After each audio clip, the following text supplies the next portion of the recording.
ہم اور آپ اس وقت جس دور سے گزر رہے ہیں وہ غفلت کا دور ہے۔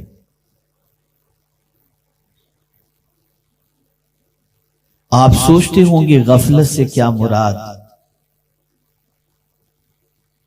تو میں آپ کو بتاؤں، ہم اس دنیا میں اتنے مگن ہو گئے کہ آخرت سے غافل ہو گئے۔ ہم یہ بالکل بھولتے جا رہے ہیں کہ ایک دن اس دنیا سے جانا ہے، اور ساتھ ہی ساتھ یہ بھی بھولتے جا رہے ہیں کہ ہمیں اللہ کی بارگاہ میں اپنے کیے کا حساب دینا ہے۔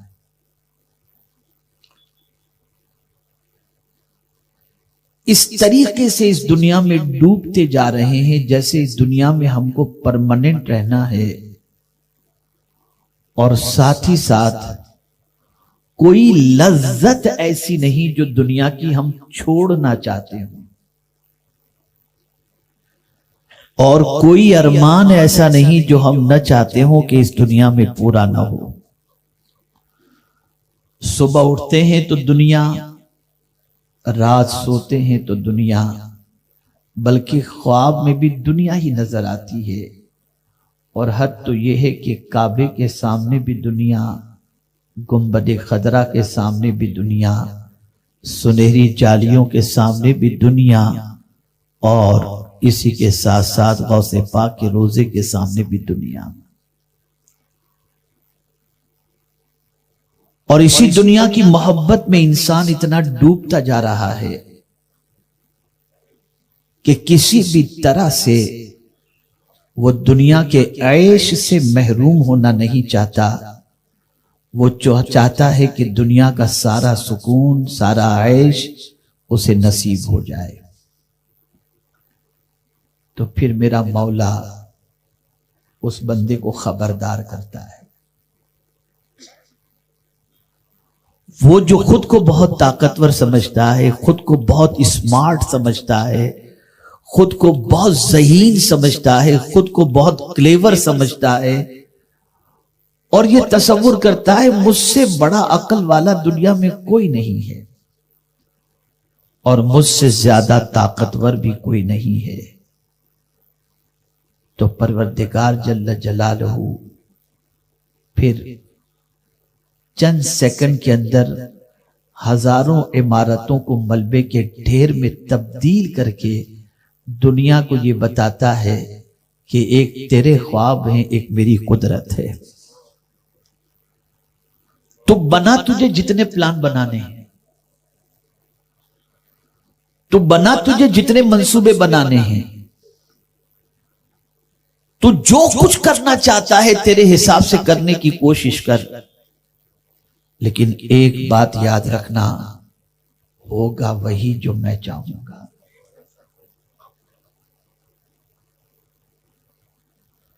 اگر تو یہ تصور کرتا ہے کہ تو یہ کر لے گا، بہت طاقتور ہے، تو کچھ نہیں کر سکتا۔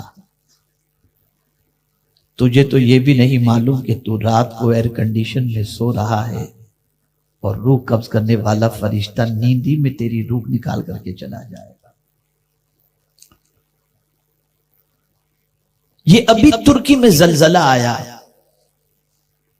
کیا ترکی والوں کو خبر تھی؟ ایک سوال میں آپ سے پوچھتا ہوں، اس لیے کہ میرا آج کا موضوع اگر سمجھ میں آ گیا تو میں سمجھتا ہوں کہ انشاءاللہ العظیم زندگی کے اندر کافی تبدیلی پیدا ہوگی۔ اور یہ بات یاد رکھیں، سنی دعوت اسلامی کا اجتماع نوٹ جمع کرنے کے لیے نہیں ہوتا، اور نہ ووٹ جمع کرنے کے لیے ہوتا ہے۔ سنی دعوت اسلامی کا اجتماع تو صرف اس لیے ہوتا ہے کہ مدینے کے تاجدار سے کنیکشن مضبوط ہو جائے، یہ ہمارا مقصد ہے۔ میں آپ سے ایک سوال پوچھنا چاہتا ہوں، کیا ترکی کے لوگوں کو معلوم تھا کہ زلزلہ آئے گا؟ اور اگر 2 گھنٹے پہلے بھی ان کو بتا دیا جاتا کہ زلزلہ آنے والا ہے، سامان اٹھا کر کے نکل جاؤ، تو کیا وہ سب نکلنے کی طاقت رکھتے تھے؟ اب آئیے ہم سمجھتے ہیں، یہ اچانک زلزلہ آیا اور ایسا آیا کہ سنبھلنے کا موقع بھی نہیں ملا. نہ کچھ لے کر بھاگ سکتے ہو، نہ کہیں جا سکتے ہو، نہ کہیں چھپ سکتے ہو، نہ بچ سکتے ہو، کچھ نہیں کر سکتے. چند سیکنڈ کے اندر سب فنش. اللہ نے سنبھلنے کا موقع بھی نہیں دیا، چانس ہی نہیں دیا. اب ہم قرآن کی روشنی میں سمجھتے ہیں اچانک اللہ پکڑ کب کرتا ہے. سڈنلی آدمی تندرست ہے، سب کچھ نارمل ہے، کوئی ایسی چیز نہیں، انڈیکیشن نہیں کہ لگے کہ ایسا ہوگا، اور سڈنلی کچھ ہوتا ہے، آدمی سب ختم ہو جاتا ہے. ہم قرآن کی روشنی میں اسے سمجھتے ہیں تاکہ میرے پیارے آقا صلی اللہ علیہ وسلم کے پیارے دیوانوں ہم اپنی سوچ کو درست کر سکیں. اللہ ارشاد فرماتا ہے فَلَمَّا نَسُوا، بھلا دیا لوگوں نے. توجہ چاہوں گا جو میں عرض کر رہا ہوں. جب بھلا دیا لوگوں نے، بھول گئے. کیا بھول گئے؟ پتا چلا کوئی چیز ان کو یاد دلائی گئی اور وہ بھول گئے. تو اب قرآن سے پوچھتے ہیں اے میرے مولا کیا بھول گئے لوگ؟ تو قرآن کہتا ہے ما ذکروا، ان کو جو نصیحت کی گئی. جب نصیحت کی گئی تو اس نصیحت کو وہ بھول گئے. اب آپ شاید سوچتے ہوں گے کہ نصیحت سے مراد تقریر ہے، وعظ ہے. تو یہاں میں آپ کو سمجھاؤں، وعظ بھی نصیحت ہے. اور مفسرین فرماتے ہیں کہ بندے کو نصیحت کے لیے اللہ کبھی روزی میں تنگی دے کر نصیحت کرتا ہے، سنبھل جا. کبھی بیماری کے ذریعے نصیحت دیتا ہے کہ سنبھل جا. آدمی غور کرے نا. جیسے میں آپ کو بتاؤں، آدمی کہتا ہے یار میں ٹھنڈا بہت زیادہ پی لیا، اس کی وجہ سے مجھے سردی ہو گئی. تو ریزن کی طرف جاتا ہے نا کہ سردی اس لیے ہوئی کہ میں نے ٹھنڈا پی لیا. ارے نادان، تو یہ سوچ رہا ہے، ذرا یہ بھی تو سوچ کوئی گناہ تو نہیں ہو گیا جس کی وجہ سے، کوئی لغزش تو نہیں ہو گئی. اس لیے کہ قرآن کہتا ہے کہ تمہیں جو مصیبت پہنچتی ہے بما کسبت ایدیکم، یہ تمہارے ہاتھوں کی کمائی ہے. ہم ہر چیز کے بارے میں غور کرتے ہیں، ٹھنڈی کی وجہ سے، موسم کی وجہ سے، اس کی وجہ سے، اس کی وجہ سے. اگر نصیحت حاصل نہیں کرتے تو بس اتنی نہیں کہ یہ مصیبت گناہ کی وجہ سے آئی، اس طرف توجہ نہیں جاتی. اس لیے کہ ہم یہ تصور کرتے میں تو اتنا خیرات کرتا ہوں، مجھے مصیبت کہاں سے آئے گی؟ میں تو اتنی مسجد بنواتا ہوں، مجھے مصیبت کہاں سے آئے گی؟ تو میں یہاں پر آپ کو عرض کروں، سب اپنی جگہ پر ہے، سب کا ثواب اپنی جگہ، اور بالکل کرتے رہیے. ارمان رکھیے کہ زندگی کی آخری سانس تک یہ کرتے رہیں گے. لیکن یہ بات ذہن کے اندر رکھیے گا کہ کانٹا بھی پیر میں اگر چبھتا ہے تو یہ بھی کسی گناہ کی وجہ سے چبھتا ہے. تو قرآن کہتا ہے نصیحت بلا دی. ہمیں نصیحت یہ ہے کہ پیر میں کانٹا چبھے فوراً سوچو یار کوئی لغزش تو نہیں ہو گئی، کوئی اللہ کی ناپسند بات تو میری زبان سے نہیں نکل گئی. اچھا خاصا کاروبار خراب کیسے ہو گیا؟ کہیں نماز قضا کرنے کی وجہ سے، گندی پکچریں دیکھنے کی وجہ سے، اس وجہ سے تو نہیں. ہم تو سیدھا جاتے کسی نے ہماری روزی باندھ دی، سیدھے ادھر چلے گئے. بابا ذرا دیکھو تو صحیح، کسی نے جادو تو نہیں کر دیا؟ ارے خدا کے بندے، اگر اس نے کیا بھی ہے تو اس کو اپنی جگہ پر رکھو، لیکن تم یہ بھی تو دیکھو تم سے کوئی گناہ تو نہیں ہو گیا، تم سے کوئی لغزش تو نہیں ہو گئی. قدرت تمہاری روزی کو تنگ کر کے، تمہیں بیمار کر کے تمہیں نصیحت دے رہا ہے، لیکن تم اس کو نصیحت سمجھتے ہی نہیں. کیوں فرمایا گیا؟ آقا کریم صلی اللہ علیہ وسلم ارشاد فرماتے بخار کو برا نہ کہو، اس لیے کہ بخار جسم کے گناہ کو مٹا دیتا ہے. پتا چلا یہ بیماری گناہ مٹانے کے لیے آتی ہے، اور تمہیں یاد دلایا جا رہا ہے کہ سن لے کوئی گناہ ہو گیا جس کی وجہ سے یہ بیماری آئی ہے. لیکن یہاں تو یہ کہتے ہیں موسم آ گیا، یہ ہو گیا، یہ ہو گیا، وہ ہو گیا. گناہ سے توجہ ہٹی تو قرآن کہتا ہے فَلَمَّا نَسُوا مَا ذُكِّرُوا، بھلا دی نصیحت. کس کو یاد ہے آج یہ نصیحت؟ یاد ہے کسی کو؟ کتنے لوگ ہیں ایسے جن کو رزق میں تنگی ہوئی، بیماری آئی، پریشانی ہوئی، اولاد سے آزمائے گئے، تو اللہ کی بارگاہ مولا ہمارے گناہوں کو معاف کر دے، بول گئے.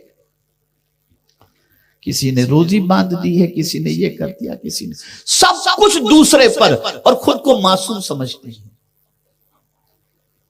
ایسا سمجھتے جیسے اس سے کوئی گناہ ہوا ہی نہیں، روز آب زمزم سے جیسے غسل کر کے آ رہا ہو. تو قرآن نے کہا جب نصیحت بلا دی گئی یا بھول گئے تو پہلے نصیحت کے طور پر توجہ چاہوں گا. وقت میرے پاس زیادہ نہیں کہ میں اس پر کئی اور آیتوں کو لے کر کے آپ کو سمجھا سکوں، لیکن ایک آیت کے ذریعے بھی اگر کچھ سمجھ میں آ جائے تو بہت بہتر ہے. بھلے میں آج تو کہتا ہوں کہ ذکر بھی مختصر اور دعا بھی مختصر ہو، لیکن سمجھ لو کچھ جتنا میں سمجھا سکتا ہوں، لے کر جاؤ.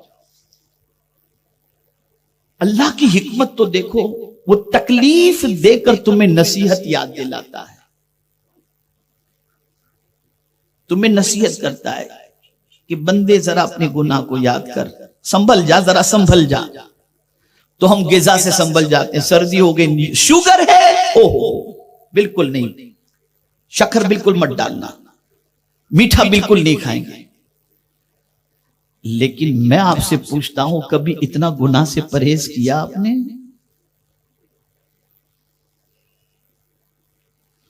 کبھی بچے اتنا گناہ سے آپ جتنا ڈر آپ کو شوگر کا ہے، جتنا ڈر بلڈ پریشر کا ہے، اور اس کی وجہ سے جتنا پریکوشن چیزوں میں لیتے ہو، کبھی ہم نے اتنا پریکوشن گناہ سے کرنے کی نہیں. اب تو آج کے بعد اب گناہ سے بچیں گے، نہیں بھائی اب گناہ نہیں کریں گے، یہ ساری تکلیف گناہ سے نہیں.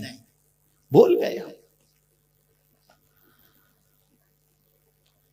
کورونا میں جب مسجد کے دروازے بند ہوئے، رونے لگے، پریشان ہوئے، اور کھلے تو آنے کے لیے تیار ہیں.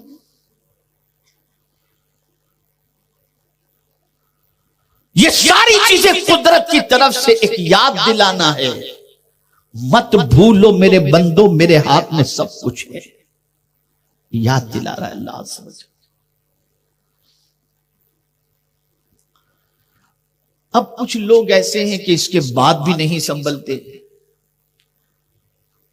ایک تو نصیحت کے ذریعے، کچھ تقاریر کے ذریعے، جیسے اجتماع میں آپ آئے، کچھ نصیحتیں آپ کو کر دی گئیں، جمعہ میں آپ گئے، خطابات آپ نے سنے، اس طرح سے کچھ نصیحتیں آپ تک پہنچی، اور اس طرح سے واز کے ذریعے بھی آپ کو جو ہے وہ نصیحت، واز و نصیحت آپ کو کی گئی تاکہ آپ سنبھل جائیں.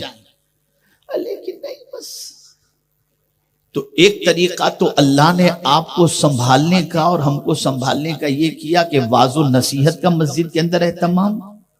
دوسرا طریقہ بیماری، تنگ دستی، اس کے ذریعے اللہ چاہتا ہے کہ بندہ سنبھل جائے اور نصیحت قبول کر لے۔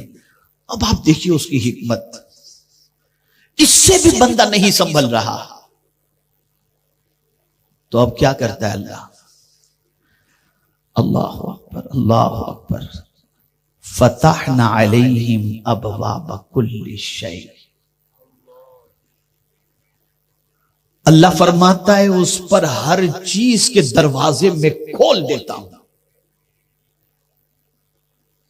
میرے وہ بھائی جن کے پاس بے پناہ دولت ہے، وہ یہ تصور نہ کریں کہ میں ان کو ٹارگٹ کر رہا ہوں، وہ صرف اتنا سمجھیں کہ قرآن کیا کہہ رہا ہے۔ قرآن کہتا ہے فتحنا علیہم ابواب کل شیء، ہر چیز کے دروازے میں ان پر کھول دیتا ہوں۔ مال خوب آ رہا ہے، پیسہ خوب آ رہا ہے، نام خوب ہو رہا ہے۔ جو نصیحت نہیں قبول کرتا اللہ اس پر ساری چیزوں کے دروازے کھول دیتا ہے، ساری چیزوں کے دروازے۔ اب اس کی فیلنگ شروع ہوتی ہے، اس کی سوچ بنتی ہے کہ مجھے جو اتنا مال مل رہا ہے نا، اس کی وجہ یہ ہے کہ میرے کام بہت اچھے اچھے ہیں تو اللہ دے رہا ہے۔ یہ مائنڈ بنتا ہے اس کا،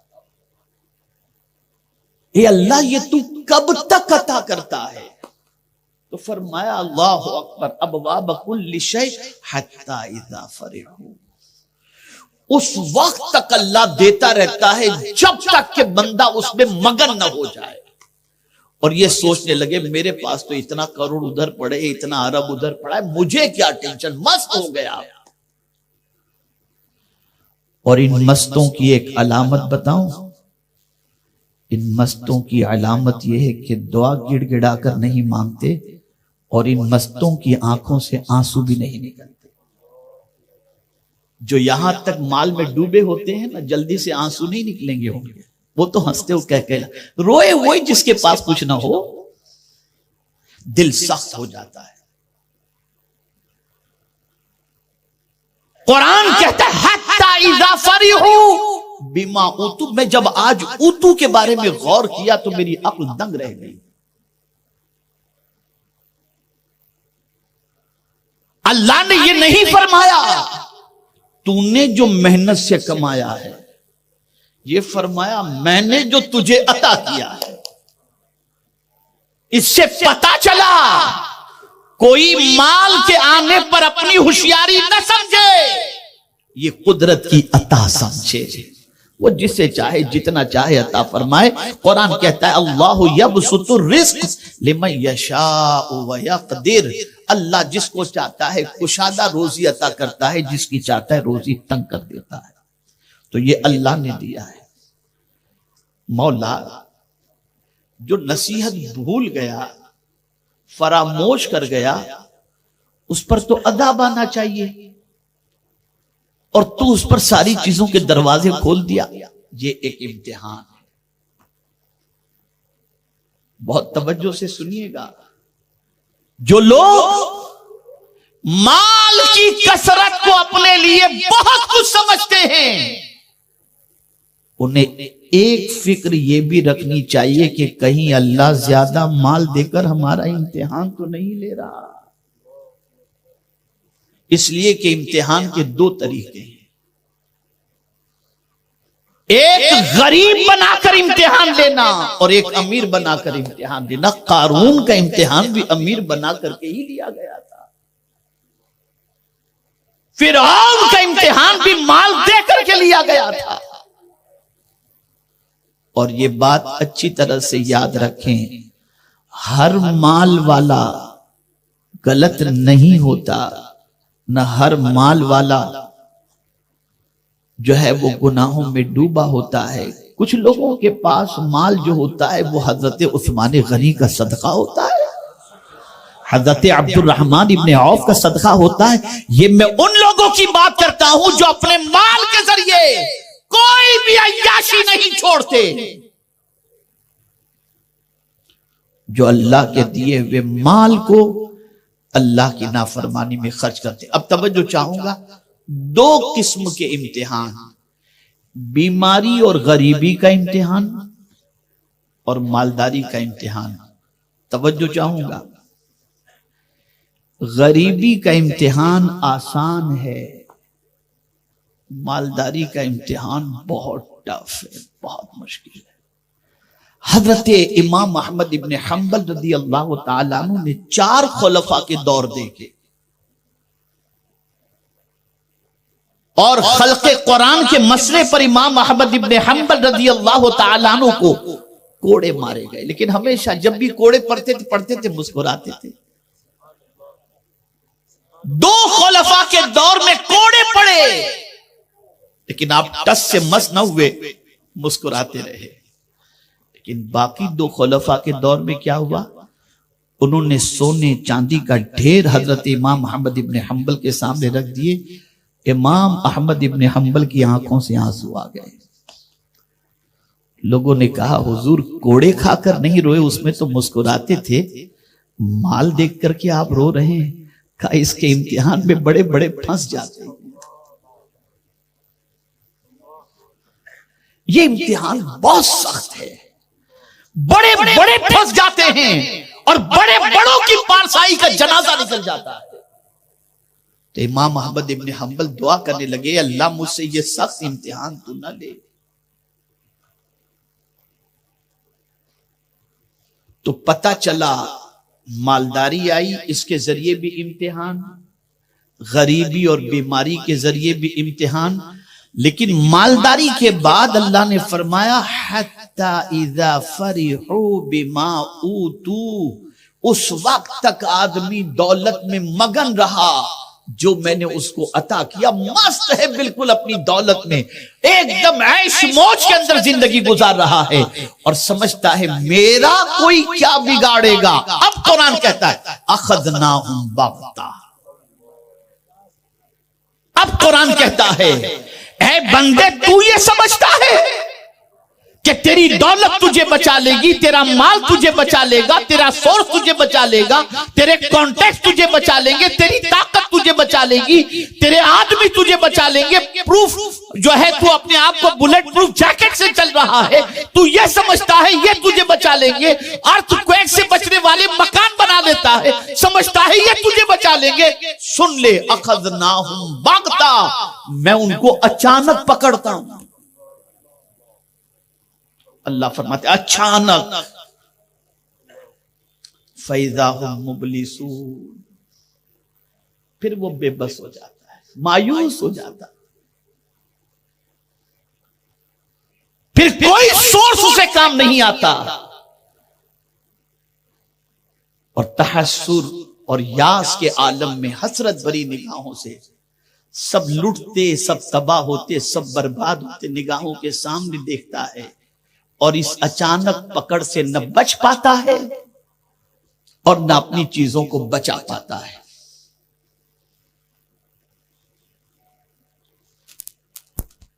تو اللہ اچانک پکڑ کب کرتا ہے؟ جب اس کی نصیحت کو بھلا دو.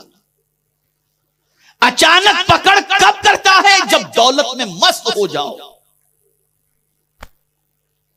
اور قرآن نے ایک اور مقام پر کہا کہ اگر تم ان پکڑ سے بچنا چاہتے ہو تو تمہیں کیا کرنا ہے؟ اس لیے کہ گناہ کی وجہ سے پکڑ، گناہ کی وجہ سے سب کچھ. اب تم اس پکڑ سے بچنا چاہتے ہو تو تم کو نسخہ بھی اللہ ہی دے رہا ہے، قربان جائے. اس لیے کہ اس کی پکڑ سے وہی بچا سکتا ہے. ان بطش ربک لشدید، بے شک تیرے رب کی پکڑ بہت سخت ہے.